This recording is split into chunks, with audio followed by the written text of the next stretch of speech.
कोयता घेऊन दहशत माजविणाऱ्या इसमास अटक. गुन्हे शाखा युनिट 1 ची कामगिरी. दिनांक 10 जून 2024 रोजी गुन्हे शाखा युनिट क्रमांक 1 नाशिक शहरकडील पोलीस अंमलदार मुख्तार शेख यांना मिळालेल्या गुप्त माहितीद्वारे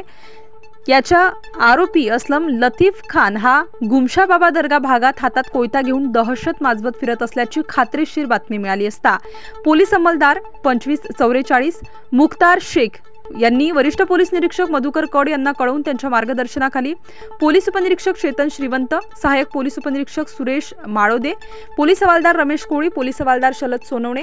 पोलीस अंमलदार आप्पा पानवड, पोलीस अंमलदार विलास चारोरकर, पोलीस अंमलदार अमोल कोष्टी,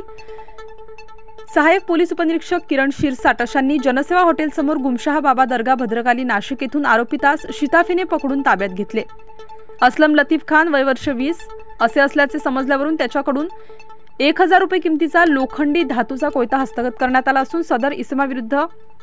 भद्रकाली पोलीस ठाणे येथे भारतीय हत्यार कायदा अंतर्गत गुन्हा दाखल करण्यात आला आहे. सदरची कामगिरी माननीय पोलीस आयुक्त संदीप कर्णिक, प्रशांत बच्छाव, पोलीस उपायुक्त गुन्हे शाखा संदीप मिटके, सहाय्यक पोलीस आयुक्त गुन्हे शाखा नाशिक शहर यांच्या मार्गदर्शनाखाली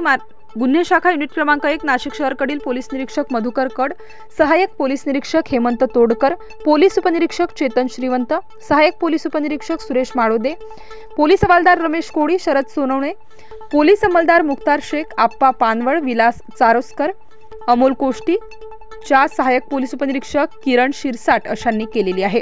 स्टार न्यूज साठी मोहसिन पठाण, नाशिक.